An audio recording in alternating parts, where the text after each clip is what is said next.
Assalamualaikum warahmatullahi wabarakatuh.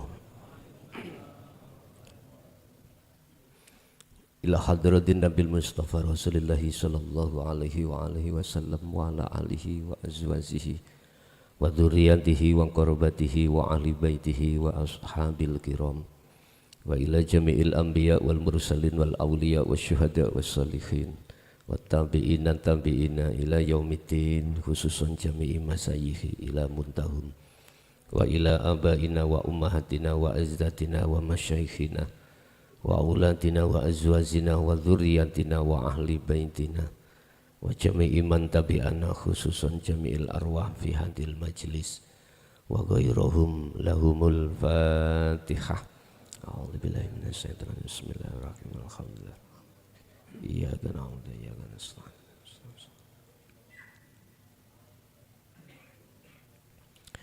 Bismillahirrahmanirrahim. Bismillahi tawakkaltu 'alallah. La haula wa la quwwata illa billahil aliyyil azim. Asyhadu an la ilaha illallah wa asyhadu anna Muhammadan 'abduhu wa rasuluh. Allahumma salli wa sallim ala sayyidina wa maulana Muhammadin wa ala alihi wa ashabihi ajmain, amma ba'd. Hadratul kiram, dumateng para alim, para ulama, para kiai, mbah yai, sesepuh, bini sepuh, tokoh masyarakat, tokoh agama sewilayah Kabupaten Jember, khususipun Kecamatan Gumukmas. Nggih, Gumukmas. Hadratil kiram dumateng sedaya pengurus Pondok Assalam ya. Sedaya kemawon jamaah yang hadir baik di majelis taklim maupun di luar sana, kulluhum ajmain rahimakumullah. Amin ya rabbal alamin. Awal sekali tidak ada kalimah yang pantas kami ucapkan ing ngersane Allah kejaba rasa syukur kami terhadapnya, di mana kita pada kesempatan malam hari ini masih diberikan satu pertemuan untuk taklim muta'alim, yang untuk malam hari ini kita akan membahas tentang kitab hikam, bab masalah piye carane ngelepas sifat basariyah terhadap diri kita. Karena itu kunci ruhaniyah bisa wusul terhadap Allah atau tidak di situ. Itu ada pasal 42 ya. Tapi sebelum, izinkanlah kami akan membahas beberapa sifat, beberapa huruf hijaiyah yang ada pada diri kita sebagai manusia. Yang huruf hijaiyah itu masuk di dalam jagat ruhaniyah jenengan. Tapi perlu diketahui, kita sebagai makhluk insan, makhluk, Allah sebagai Khalik menciptakan kita, makhluk ini khususnya manusia, satu dari unsur jasmani, dua unsur rohani. Unsur jasmani kita ditata Allah lewat hukum syariah yang diemban oleh Kanjeng Nabi Muhammad SAW. Artinya jasmani kita upayakan patuh dengan ajaran di dalam agama Islam yang disebut syariah. Jadi ajaran syariah itu untuk membangun, mendidik, memberikan akhlak terhadap jasmani. Sehingga hablum minan nas itu jenengan berakhlak. Wis kula mboten ngomong madhab dari madhab Syafi'ilah, Hanafilah, Malikilah dan lain sebagainya mboten, terserah jenengan. Itu kanggo menata jasmaniah Anda. Dan di situ jelas terbagi menjadi dua hukum, larangan dan perintah. Wong Islam mana syariat yang dilarang, patuhi, tinggalkan. Mana yang diperintah, patuhi, berarti jalankan. Itu sebatas jasmani. Lah terus ruhaniyahnya bagaimana? Enggak mungkin toh Pak, sing hadir teng mriki namung jasmani tok lah, enggak mungkin toh. Enggak mungkin. Mesti juga rohani.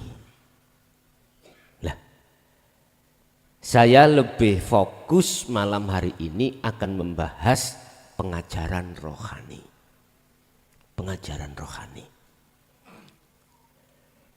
Sudah didawuhkan Allah tentang masalah pengajaran rohani iki di dalam surat Ali Imran 31. Udah. Diterangkan Allah di dalam surat Toha ayat 14. Diterangkan Allah di dalam surah Al-Anbiya ayat 25 dan 87. Diterangkan Allah di dalam surat Al-Ikhlas ayat 1. Pun terserah jenengan. Sehingga mengapa saya pada malam hari ini membahas tentang hikam. Karena itu di dalamnya penuh 90% membahas rohani. Membahas hati atau rohani. Bila mana kau ingin selamat dunia dan akhiratmu, bila mana kau ingin bahagia jasmani dan rohaniahmu, bila mana kau ingin betul-betul cintamu diterima Allah, dijadikan kekasihnya, maka ikuti Muhammad. Rasulullah ini Pak maksudnya, Rasulullah Muhammad. Artinya kita mengikuti jangan pendidikan jasmani saja, akan tetapi juga rohani. In kuntum tuhibbunallaha fattabi'uni. Dah, ini ajaran hakikat menuju makrifat inilah yang dimaksud pengajaran tentang rohani. Ada yang mengatakan pengajaran ilmu tauhid, ilmu tasawuf.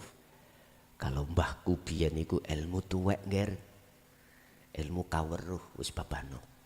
Apapun bentuk namanya, akan tetapi substansinya, intinya, makhluk syahidnya itu mengesahkan Allah, mengesahkan Allah. Sebab kita tiap saat dan waktu, dulu proses kita itu selalu menyekutukan Allah secara pengajaran ruhaniah. Secara kacamata hakikat kita sering menyekutukan Allah yang kita tidak merasa. Wa minan nasi may yaqulu amanna billahi wa bil yaumil akhir tapi wa ma hum bimu'minin. Sebagian besar manusia kita itu Pak mengatakan aku beriman pada Allah. Imannya hanya pada Allah. Ngomongnya gitu kita. Wal yaumil akhir, dan beriman terhadap hari akhir, hari kiamat. Tapi mengapa ayatnya di belakang wa mahum bimu'minin? Wa mahum lan ora ono utawi mereka iku bimu'minin, beriman. Tidak beriman sebenarnya. Loh kok iso? kok iso tidak dikatakan tidak beriman. Contohipun di kalau saya itu menyekutukan Allah. Mana contohnya? Selain Allah kujadikan sebagai persekutuan. Contoh niki. Malam hari ini di dalam hatiku itu ada satu keyakinan bahwasanya akulah makhluk yang dipanggil mukhlason yang membimbing jenengan tentang ruhaniyah. Iki kula, Pak. Bila mana ada iman di dalam diriku merasa saya yang membimbing jenengan, berarti saya membikin ilmu itu sebagai persekutuan jejeri Allah. Rasa iman diriku bahwasanya diriku yang memberikan tausiah ini, maka aku telah menyekutukan Allah dengan ilmu yang ada pada diriku. Ikilah sing dimaksud syirik khafi, susah deteksi nih. Padahal status kita itu bagaimana sih? Kan sudah jelas di dalam Al-Quran Allah katakan. Tak tulis sing gede.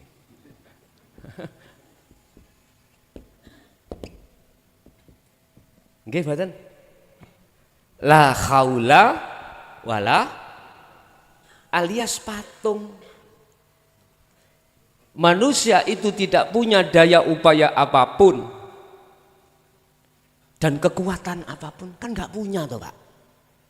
Nek diteruske ayate illa bil, semua itu datangnya dari Allah. Tapi imanku gak ngoten nek. Kula sik merasa bisa. Berarti tabrakan dengan ayat ini.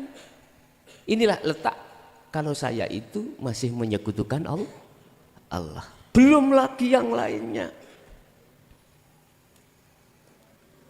Yahjubuhum bi'ilmihim.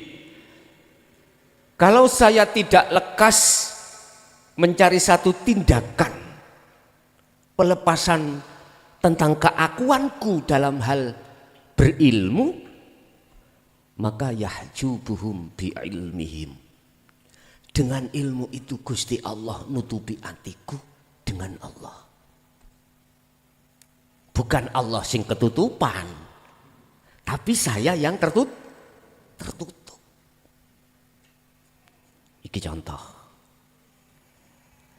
Lain daripada ilmu, harta, tahta dan lain sebagainya. Bisa. Nah ini gila. Maksudnya kula masih menyekutukan Allah. Bahasa dohir amantu billah. Wa minan nasi may yaqulu amanna billah. Loh itu. Secara dohir saya beriman, mengatakan beriman. Buktinya saya patuh dengan hukum dohiriyah. Jasmani sudah benar. Tapi rohaniyah saya masih belum benar. Lah dengan begitulah Pak, maka didatangkanlah tentang hakikat makrifat ini supaya kita ada satu kesadaran mutlak bahwasanya kita sesungguhnya la haula wala quwata. Biar kesadaran penuh kalau sesungguhnya kita makhluk itu sifatnya seperti patung. Lah kok iso obah? Kok iso datang ke sini? Illa billah. Ngoten to.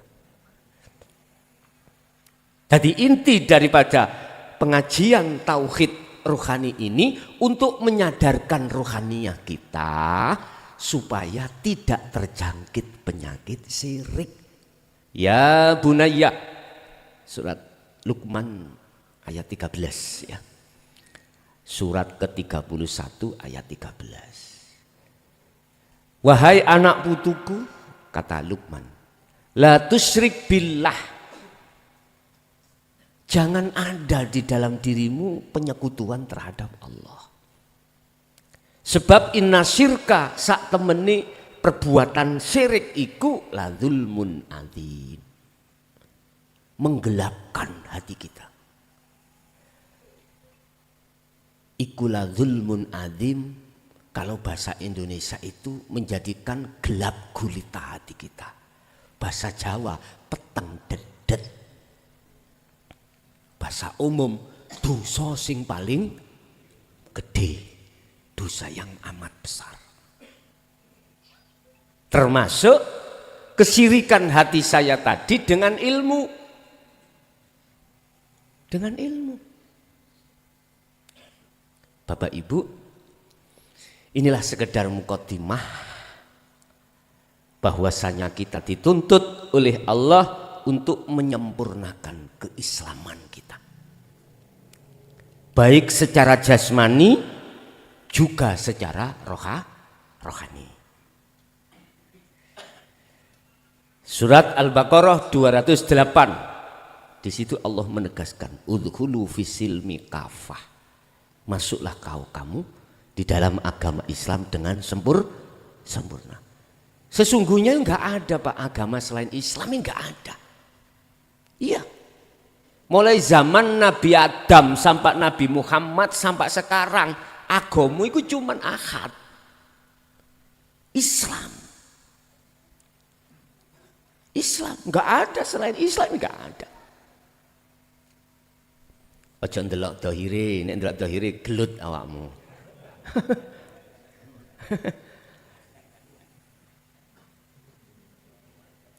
Afaman syarahallah. Itu. Wong nek wis atine iku nampa lil Islam. Islam iku apa, Pak? Pasrah. Jenengan bisanya pasrah dengan benar, kedah wa anibu ila rabbikum. Ruhaniyah sampean kedah beriman pada Allah, tinggalkan iman selain Allah. Ayatnya kan gitu. Wa anibu dulu. Lekas balio siro menyang Tuhanmu, setelah itu wa aslimu lahu. Kau baru bisa pasrah pada Allah. Ini lakukan min qabli ayyatiyakumul adabu. Sebelum datangnya satu kematian. Az-Zumar 54 itu tadi. Iya, harus.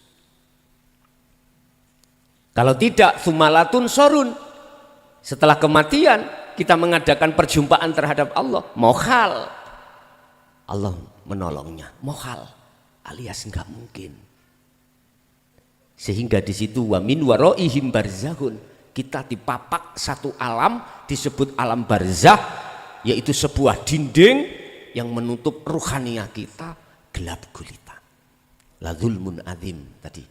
Karena dalam hatiku ruhaniyah itu bergelora menyekutukan Allah. Tapi mafhum mukhalafah ayat ini Bapak Ibu, arti kebalikannya, jikalau kau kembalimu sebelum kematian datang, sumatun sarun, lanafinya enggak tangguh, kau pasti dapat pertolongan. Di dunia sudah kelihatan loh Pak. Sampai timbang-timbang piyambek.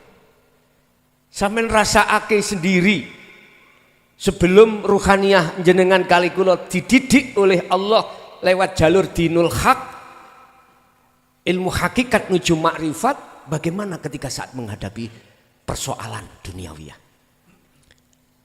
Mesti jenengan kali kula niki khauf, ada rasa takut, ada rasa khawatir, ada rasa gelisah, apalagi besok tempo nyaur utang sekarang nggak ada.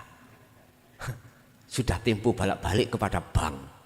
Telepon gak iso turu ya men. Allah ya karim. Anda sendiri yang bisa membuktikan, merasakan. Tapi bagaimana ketika saat ruhaniyahmu itu mengadakan satu perjalanan untuk kembali kepada Allah lewat khalwat zikir, untuk menempuh kesadaran mutlak bahwasanya kita sebetulnya adalah patung. Ayo Mbak, iya, Ngono ya sapa sing gawe? Lah ngeten nggih. Diuring-uring pihak bank ya wis resikone. Ya ndelok Allah ae. Gusti Allah muring.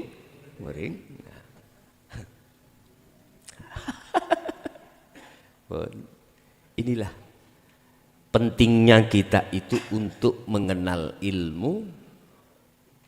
Di dalam tauhid itu membenarkan iman kita, membetulkan iman kita. Sebab mengapa di dalam surat Al-Baqarah 208 yang dipanggil iku kok ya amanu, bukan ya ayuhan nas atau ya ayuhal muslimun. Kok amanu? Padahal wong iman iku mesti wis Islam. Beriman terus ihsan. Udkhulu do mlebu wahai orang yang beriman fisilmi ing dalam agama Islam. Mudhun maneh lah niki. Ternyata di situ tentang rohaniah kita yang belum muslim. Rohaniah saya yang masih menyekutukan selain Allah. Sesuatu kujadikan persekutuan terhadap Allah. Pun wis niki sebagai muqaddimah mawon. Sadar kita makhluk ya jasmani ya rohani. Jasmani dihukumi syariat, rohani dihukumi hakikat. Nah, tapi mohon maaf la ikraha fiddin. Saya tidak memaksakan Anda untuk berrohani, enggak. Untuk mendidik, menyadarkan hati kita masing-masing terhadap Allah, enggak. Saya di sini kapasitasnya sebatas memberikan seruan, pengetahuan tentang ruhaniah terhadap Allah. Urusan nanti diterima atau tidak itu bukan urusan saya. Yes, paham Pak nggih? Jadi enggak ada paksaan sama sekali. Enggak. Sampai ngen-ngen sendiri, sampai angan-angan sendiri kalau kita itu tidak hanya di dunia perjalanan ini. Kita juga dihadapkan hari yang kekal, masa depan yang kekal, yaitu masa depan setelah di dunia. Jenengan kau pikirkan, monggo, tidak ya monggo, semuanya itu membawa konsekuensi masing-masing. Kalau kita percaya apa isi di dalam Al-Quran, siapapun panjenengan, mesti beriman, percaya setelah kehidupan di dunia ini ada kehidupan lagi yang amat kekal. Persiapan apa yang harus kita siapkan untuk menghadapi masa kekal itu? Ingat, ad-dunya mata'ul ghurur wal akhiratu khairu wa abqa. Ingat, kehidupan di dunia itu dan apapun yang ada kaitannya dengan kesenangan hidup di dunia itu, al-ghurur, sifatnya menipu. Sehingga kita lalai tentang kehidupan setelah kematian. Nah wis iki tugase nafsu, Pak. Tugase iblis menyeret ruhaniah jenengan supaya tidak memikirkan kehidupan setelah kematian. Akhirnya kita apa? Berfoya-foya. Sing doyan wedokan yo foya-foya dengan wedokane. Sing doyan lanangan yo foya-foya lanangane. Sing doyan mohon maaf urusan pangkat jabatan kedudukan yo foya-foya kehidupannya dihabiskan memikirkan hal itu. Wis terserah. Gusti Allah gak maksa. Cuman Gusti Allah mengingatkan wal akhiratu khairu wa abqa. Akhirat, masa depan setelah kematian itulah hari yang kekal yang tidak ada batasnya. Maukah kau pikirkan hal itu wahai manusia? Kita di dunia kata orang Jawa mampir ngombe berapa tahun Pak? 100 tahun sih kurang. Ayo ibu tak tambahi sampean 100, tak tambahi 100 engkas. Jadi 200 ana kursi tok ngeten.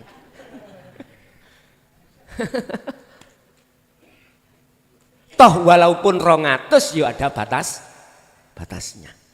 Estu, ingat 1 hari waktu di akhirat 1 hari dibanding dengan dunia ini, waktu di dunia 50.000 tahun. Wonten nak umur sampean 1000 doa lho. Aja maneh 1000 sakniki sekarang aja kalau 1 saya nutut nol lah ngoten nggih. Paling 60 70 tebal. 60 70 wis tebal. Alhamdulillah jenengan ini sampai ada yang 70 80 ya Allah. Nggih. Bonus Pak nggih. Bonus Allah masih kasih kesempatan. Pun. Kula tak ngeci huruf hijaiyah saiki. Jatuhnya iki di huruf ro. Ya. Ngeten, setiap huruf niku ada dalam diri jenengan. Huruf hijaiyah itu lho Pak, ada. Nanti kalau sudah huruf hijaiyah saya selesaikan, nanti kita bahas buka Al-Qur'anul Qadim. Enggak apa-apa, ya. Nah, sekarang masuk pada huruf ro. Ar-Rauf apa? Di dalam hati jenengan itu ada kasih sayang. Kasih sayang. Kasih sayang bisa Ar-Rahman, bisa Ar-Rahim. Ar-Rahman sifatnya itu urusan jasmani dunia. Ar-Rahim itu sifatnya rohani. Makanya ketika kita waktu mondok di pondok itu, kalau Mbah Yai memaknai Ar-Rahman welas asih ing dalam urusan dunia tok. Ini semua orang yang ingkar atau mukmin tetap dikasih sayang Allah urusan kebutuhan dunia. Tapi Ar-Rahim kasih sayang yang hanya diberikan terhadap orang mukmin saja. Akhirat. Lah niki Pak. Ar-Rahman mohon maaf apa? Fasilitas kita sehari-hari selalu dilayani Allah. Bikulli syai'in muhit. Allah selalu melayanimu, melimputimu. Nyun sewu. Kalau kita masuk pada sesungguhnya, kita makan, minum, kalau tidak dilimputi Allah di situ, yang namanya patung bisa minum sendiri ya? Gak bisa. Bikulli syai'in muhit. Tidak lepas dari pelayanan Allah.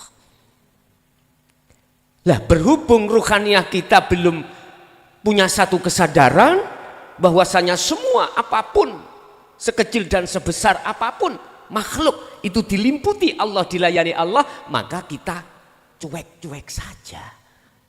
Lah ngeten nggih. Justru tidak hanya cuek kita. Mencari Tuhan selain Allah. Artinya iman di dalam hatiku yo makan yo karena aku kuat nyokot panganan. Lah ngoten nggih. Jadi Allah niku tidak hanya kita cuekin tetapi juga kita ejek. Sesungguhnya kebanyakan manusia. Ngapunten Pak.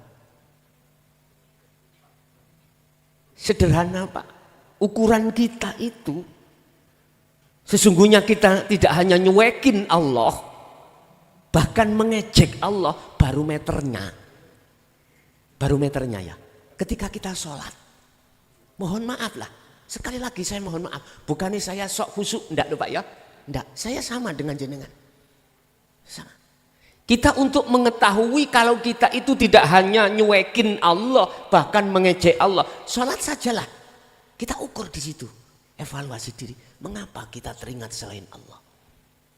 Itu bentuk kalau kita nyuekin Allah. Nyuekin Allah. Iya. Belum lagi Pak aktivitas di luarnya sholat.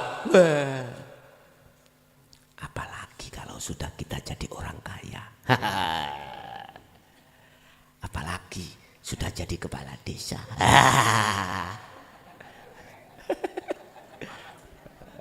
Sopo siro, sopo ingsun. Udah lerenono, berhentilah kau nyuekin dan mencela Allah. Kembalilah kepada kesadaran penuh siapa kita. ternyata kita adalah patung. Makanya betul orang Jawa, batang urip. Nggih, batang urip. Kula dhisik nggih ngeluk, kok batang kok urip. Wis, ngoten niku kula takok Abah. Bah, apa sih batang urip? Wah, golekno dhewe ngoten. Batang urip. Ternyata ini saya. Iman saya masih jatuh pada keakuan saya sendiri. Batang urip. Ar-Rauf. Jadi kasih sayang. Kasih sayang kita. Kasih sayang Allah yang panjenengan berikan kepada anak dan istri berbentuk mohon maaf. Ar-Rahman. Berarti buktinya Anda tanggung jawab terhadap kebutuhan keluarga. Iya. Sekarang Ar-Rahimnya bagaimana? Ar-Rahimnya kasih sayangmu, ruhaniyahmu terhadap keluargamu, ahlimu bagaimana? Ya udah. Kalau kita sudah kesadaran penuh, mesti di dalam hati sampean itu memikirkan anak istri. Piye orang dekatku besok iku jikalau belum kenal Allah, mesti mikir. Akhirnya sampean kasih wejangan, kasih ilmunya. Itu pun tidak semuanya bisa nerima, Pak. Kadang-kadang jenengan kita sebagai ar-rijal qawwamuna 'alan nisa, status kita secara dohir kalah dengan istri. Ngomong ngeten. Oh, kamu gak tahu mondok. Aku luwih S3. Kalah status. Akhirnya kita seperti yaitu kucing sing kudanan nih kok nyekluk. Allah. Gara-gara kalah status. Artinya apa? Jenengan iki Pak, mesti di dalam hati walaupun kalah status masih ada rasa kasihan, kasih sayang terhadap orang dekat kita terkait hari kekekalan masa depan. Sekarang belum bisa diterima, mungkin lain kali disampaikan lagi. Kalau sudah buntu, kadang-kadang loh niki nyawetel napa jenenge YouTube sing ngaji babakan tau digawedekne di salon menengah cek dirungokno sik kupinge dhewe. Lah, kadang-kadang itu termasuk bentuk jenengan kali kula niku berkasih sayang dengan orang dekat kita, anak dan istri. Lah itu akan muncul Ar-Rahim di dalam hati jenengan. Manakala jenengan kali kula niki sampun berilmu, beramal dan beristiqomah.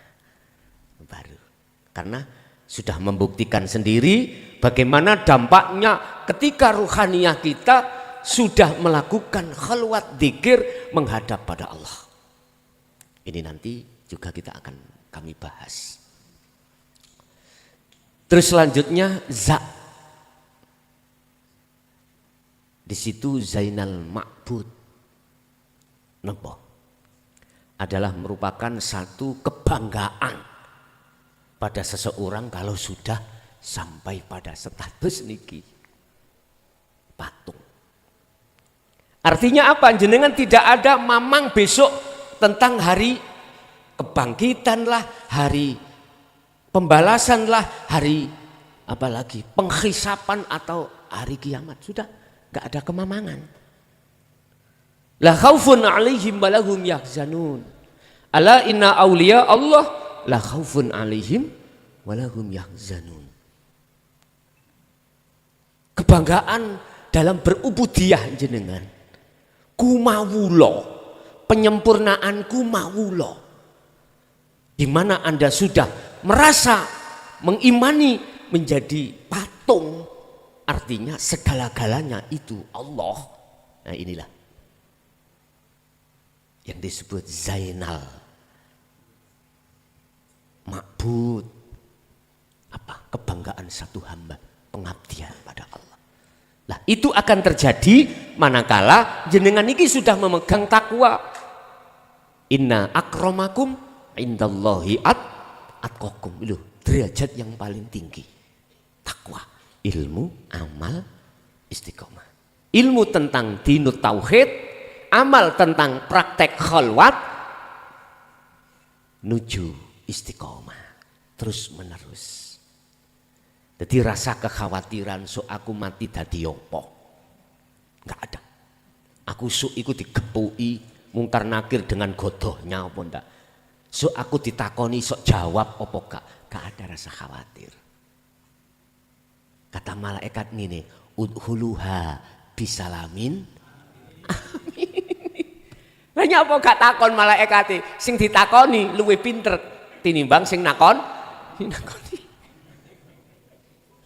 Niki sejarahe Sayyidina Umar, Pak. Ngapunten. Secara lahir kan wong kan kau perang. Lah ngoten nggih. Sayyidina Ali ngrutu ning ati, wong iki sesuk nek mati, malaikat mungkin akhir nakoni ya apa ya.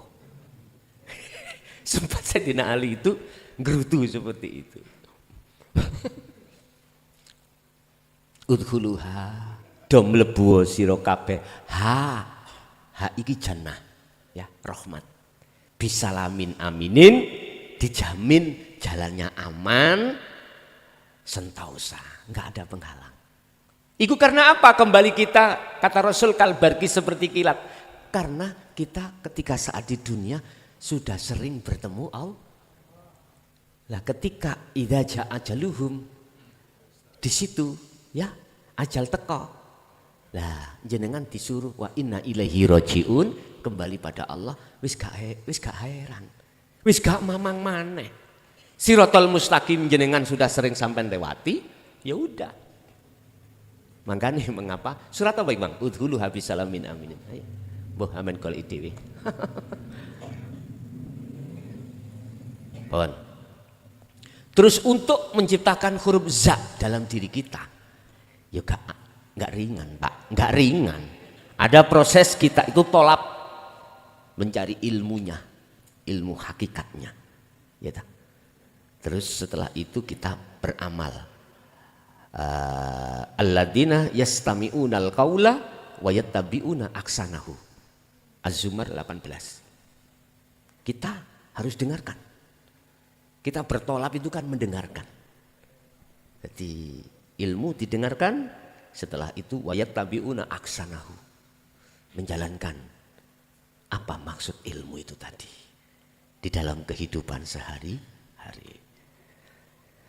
Yang ketiga, huruf sin. Ini berkenaan dengan sifat sama. Sama adalah pendengaran. Itu sifatnya Allah tak? Sifatnya Allah. Allah mendengarkan apapun itu tidak memakai telinga seperti kita. Tidak. Cuman mengapa kita kok dipasang telinga? Itu hukum syariat. Sebagai alat untuk mendengarkan suara. Cuman pertanyaannya, ruhaniyah kita itu mau ndak masuk di latifah robaniyah di dalam sifat sama? Kalau mau, mesti sampai ketemu Allah. Sebab tanpa Allah, telinga ini nggak akan pernah bisa mendengar. Sing kula maksud Allah itu bukan nama lho Pak ya. Wis kula nek ngomong Allah utawa hidup itu bukan sifat. Yang ku maksud Allah utawi saya mengatakan hidup itu adalah laisa kamislihi syai'un. Hanya Anda rasa dengan iman itulah Anda bisa masuk di dalam wahdatul wujudnya, ketunggalan kewujudnya itu. Latifah robbaniyah di dalam. Itu huruf sin. Ya. Jadi tolong ini pemahaman huruf hijaiyah dari sisi hakikat saya sampaikan untuk mempermudah Anda nanti mencari makna alif lam mim. Kan ada kaf ha ya ain sod sampai damel aufak, damel jimat. Jadi dengan mungkin wis paham kuwi Al-Qur'anul Qadimnya sampai nulis dadi dukun cecer Amanda. Iya, ketika sampai nulis iku mboten angger nulis. Sampai hadirno Allah ning kono. kita bikin aufak, wefik. Mungkin dalam beberapa konten itu saya pernah menjelaskan tentang bismillah ya. Bismillah untuk menyukseskan dunia jenengan. Makanya saya katakan silakan amalkan itu tapi bertajalilah. Maksud kula wefik sampean tulis iku ben mandi. Ngoten lho niku. Karena menghadirkan Allah, gak merasa diri Anda yang melakukan. Qala musannifu rahimahullah. Ukhruj metuwa sira. Wis, iki langsung ke materi. Min ausafi basa riyatika. Saking piro-piro sifat kemanungsaanmu. Metuwa sira sangka dene sifat-sifat kemanungsaanmu. Iki Pak sifat basariah. Allah. Tenang aja, mati dikubur ngono. Dan semuanya akan mati toh Pak ya. Nah, apa? Sifat basariah. Sing pojokan wedi. Kula dereng tutuk Gus, aja gopos. Apa sifat basariah? Sifat manusiawiyah. Apa di dalamnya sifat manusiawiyah? Ngerampas hak Allah. Ini lho Pak. Padahal sudah dijelaskan di sini. Illa billah. Kalau semuanya itu datangnya dari Allah.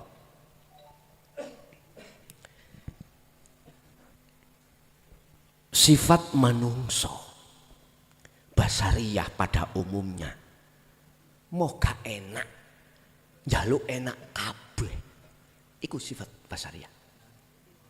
Di dalamnya itu ada nafsu nafsiyah dan amarah Pak, mohon maaf di dalamnya ini nafsu nafsiyah dan amarah.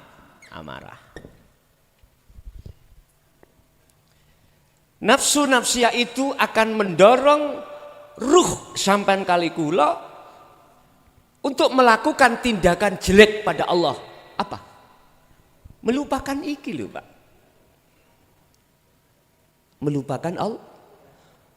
Wa ma ubarri'u nafsi inna nafsa la amaratum bisu ngejak elek. Selalu mengajak untuk melalaikan terhadap Allah yang Allah itu muhit, melimputi, melayani, menggerakkan apapun bikulli syai', setiap makhluk apapun. Kita disuruh untuk melalaikan. Setelah itu dipaksa oleh nafsu nafsiyah untuk mengakui kehambaan kita, makhluk kita yang melakukan contoh ngaji ini.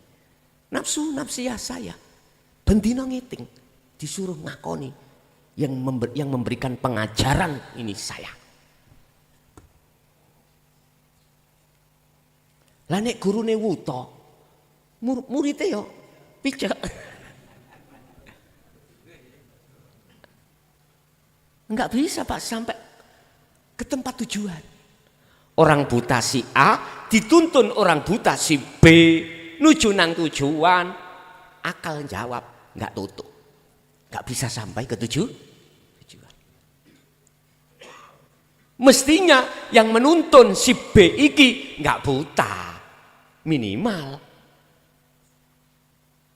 dituntun, tapi dengan syarat ini akan sampai tujuan. Sing dituntun si A ini buta, ya kudu nganut Pak. Kudu nganut. Cak di depan ada jeglongan. Kudu nganut. Belok ngiri ya kudu ngiri, nganan ya kudu nganan. Enggak boleh nentang, enggak boleh. Kalau nentang ya udah berjalan sendiri kau. Nyampe tak Pak? Mboten nyampe. Apalagi si A iki juga enggak buta. Si B menuntunnya sebatas bagaimana si A ini tidak buta biar berangkat sendiri. Itu loh Pak. Sifatnya, sifat Rasulullah di antara 4 ini ada namanya tablek, ya, tablek. Tablek itu sebatas itu tadi membenarkan iman kita yang masih menyekutukan terhadap Allah. Nanti kalau bahasa mata, membuka mata yang terhijabi atau buta, biar nggak buta nanti berangkat sendiri.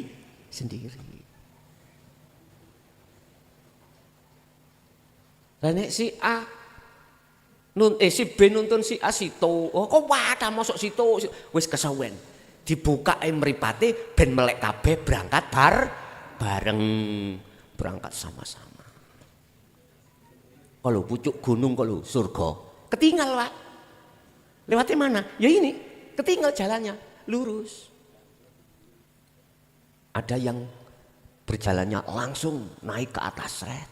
Ada yang muter gini, srit, tambah suwi, tambah munggah. Katanya sih ben gak terlalu soro. Muter. Ya nyampe, tapi lama. Nggih. Samarku khawatirku, sak puteran ana rondo kempling. Wis, mbundeli kene. Muter ditawani kancane, ana bisnis jos. Ya apa iki? Bukan persoalannya bisnisnya, tapi lalimu dengan tugasmu itu loh. Nafsu nafsiyah selalu mendorong ruhaniyah kita untuk melalaikan Allah dengan cara apapun. Wa zuyyina lin-nasi hubbus syahawah. Loh. Pertama didukno rondo kempling. Rondo teles sih, Pak. Rondo sing ngerti rondo teles sampeyan. Ya yo, jemper ya paham.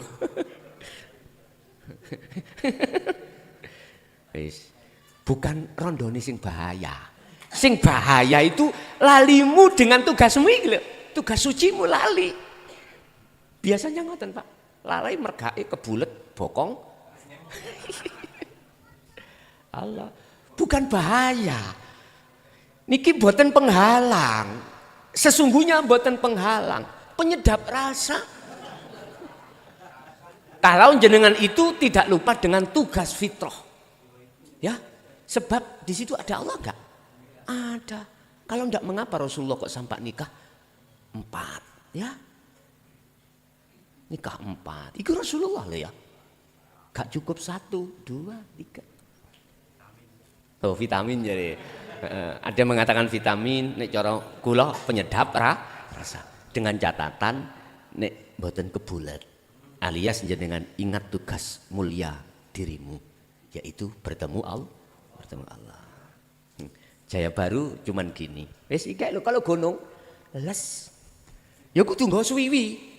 Gitu. Kuncinya bagaimana engkau bisa langsung. Juga nanti akan diterangkan.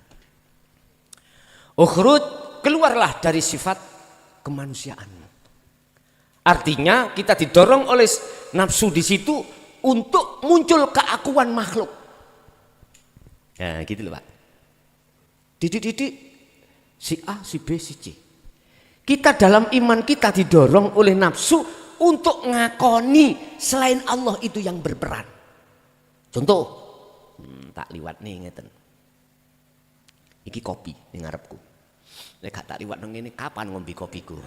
Jenengan enak ae. Engko rokok ya juga gitu. Tak liwat. Kopi contohnya. Nafsu akan mendorong saya untuk beriman apa yang dimunculkan oleh makhluk yang disebut kopi, yaitu gurih dalam hatiku. Beriman datangnya dari Lah kopi ku makhluk badan makhluk. Contoh niki.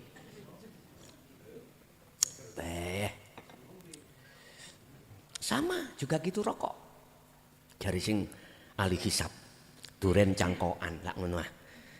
Ya leren rokokan. Mari ngubuk kopi ya.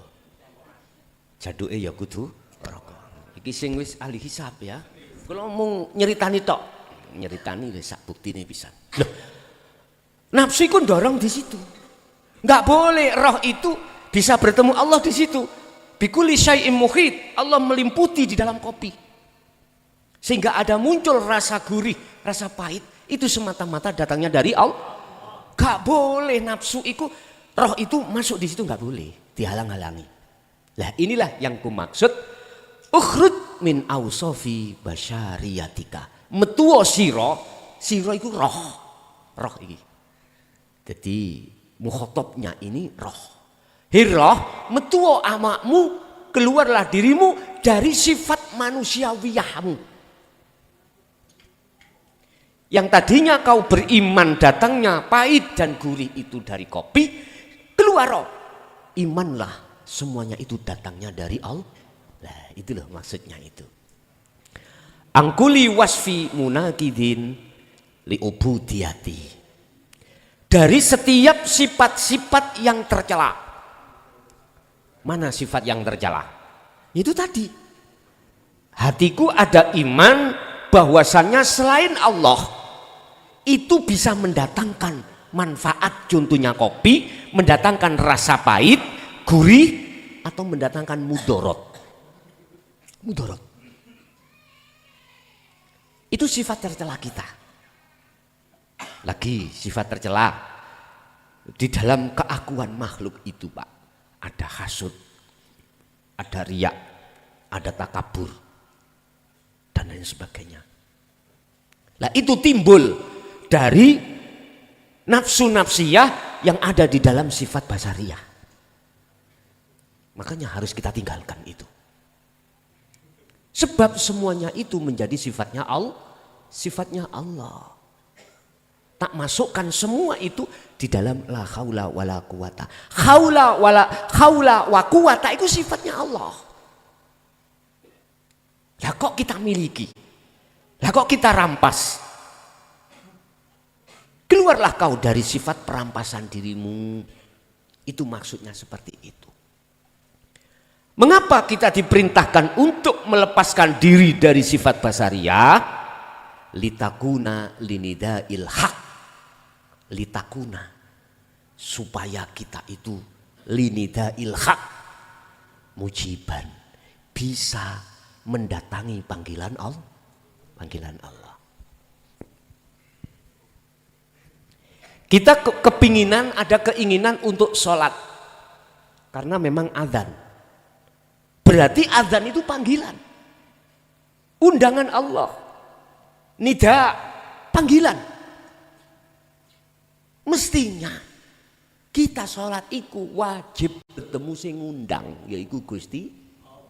Pertanyaan saya, ketemu sapa mang? Saya tidak terlalu lancip, enggak. Saya juga tidak ngaku-ngaku sok khusyuk, enggak. Sok ketemu, enggak. Saya sama dengan jenengan. Cuman status saya dakwah ini, ya toh, menyampaikan kebenaran itu supaya jenengan kali kula niki estu naik tingkat dari syariat ke hakikat supaya bisa makrifat datang Gusti. Saya tidak menyalahkan hukum jenengan, enggak. Saya tidak menyalahkan akidah Anda, tidak. Semua kita itu butuh proses.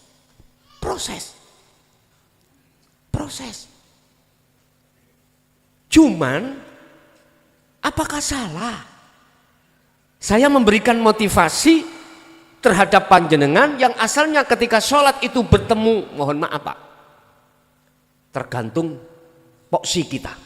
Poksi kita asalnya pedagang, ya mesti ingat dagangannya. Poksi kita jadi pejabat, mesti teringat jabatannya. Udahlah, gak usah goroh. Iya Pak. Apalagi kita anyar-anyaran punya gendaan.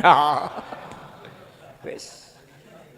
Terus iku koyok-koyok jenenge iku ana ngarep. Ya Allah. Lagi nador, lagi bertemu, kenalan, berhubung di situ sama kliknya teringiang-ngiang Pak. Estu. Elek-elek ngene tahu dadi nom Pak aku ya.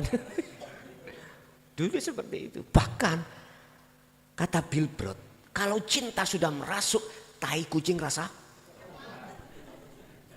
lungki. Dituturi wong tua, dikasih nasihat orang tua nggak masuk, kalah dengan cinta.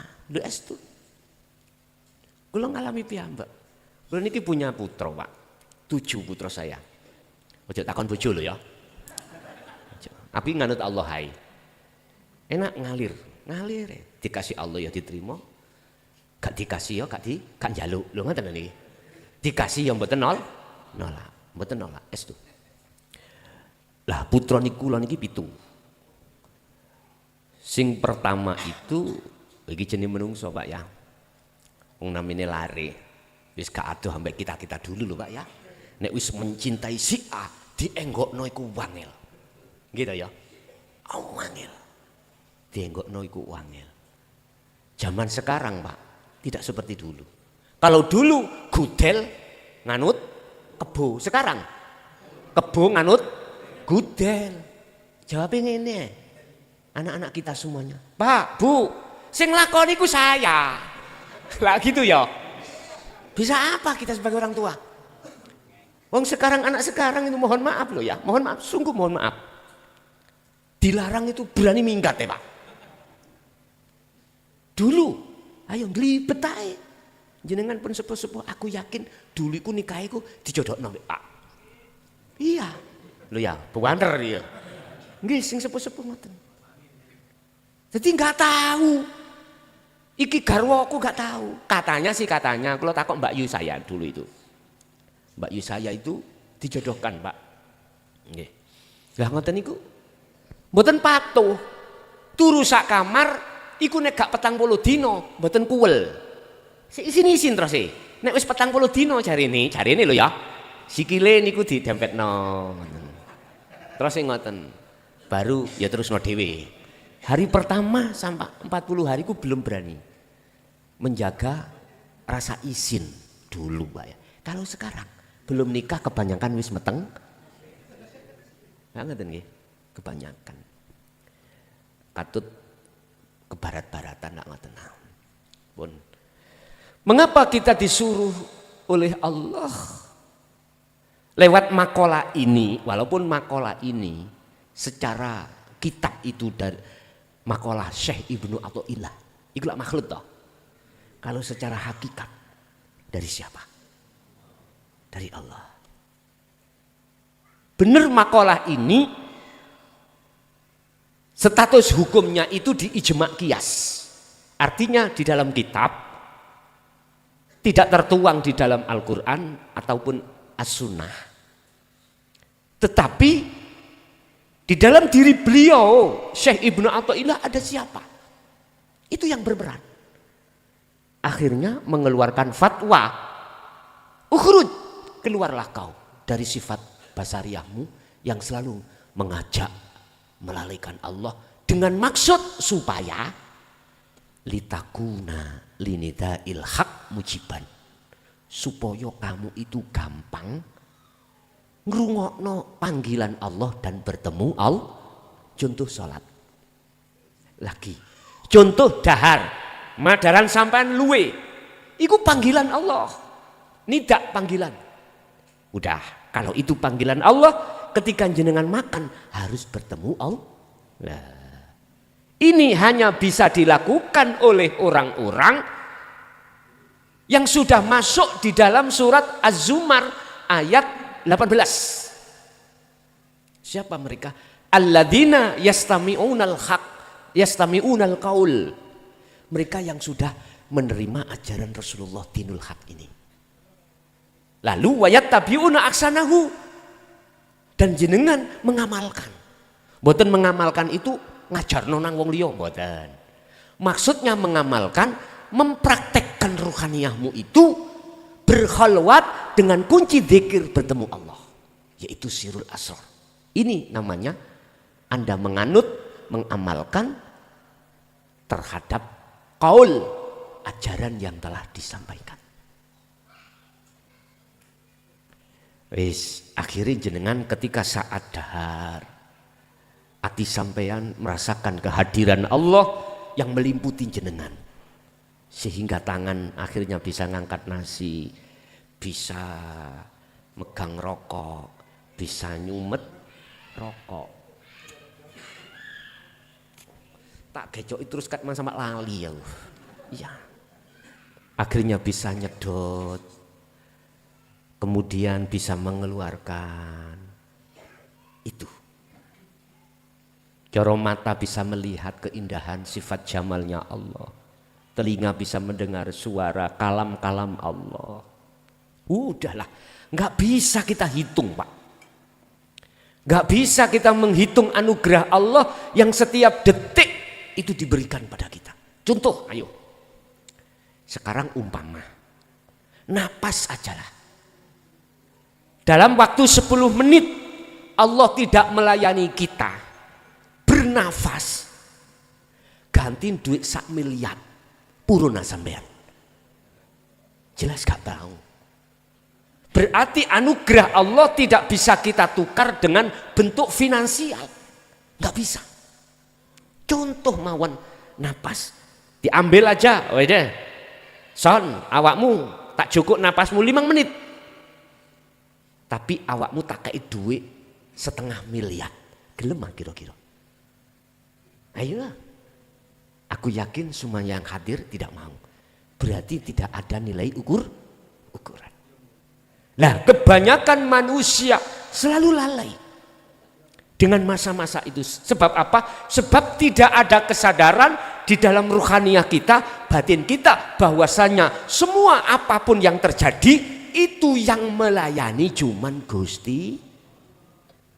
Kita tidak ada kesadaran kalau kita sebetulnya patung, nggak bisa nyapo-nyapo. La haula wala quwata. Nggak bisa. Pertama, supaya jenengan mudah untuk mendengarkan panggilan Allah dan bertemu Allah. Lah terus dikatakan kita bertemu Allah di dalam panggilannya, undangannya gimana Gus? Gini, Yun Sewu, sering kulo sampaikan ini. Kuncimu untuk bisa bertemu Allah hanyalah muaranya di dzikir sirul asrar yang keluar dari kalimat tauhid la ilaha illa anta. Yes.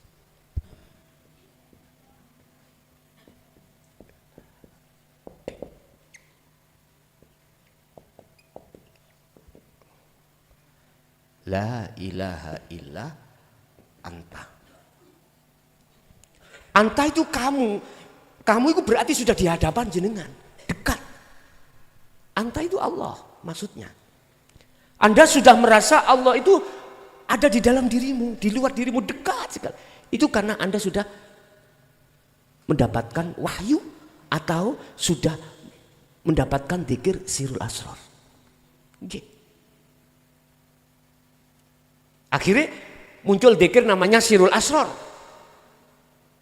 Nah sebelum ini kita kan mengalami dzikir siri yang dari kalimat tauhid la ilaha illa huwa. Dia berarti jauh. Kita ngomong dia berarti jauh, tidak ada di lokasi. Kalau anta di lokasi sudah. Berarti iman kita sesuai apa yang dikatakan Rasulullah, disebut ihsan. Anta budallaha ka'annaka taroh. Seakan-akan kau bisa melihat Allah. Bertemu berarti. Jikalau tidak, seakan-akan kau di dalam hatimu ada satu iman rasa kalau selalu dilihat Allah.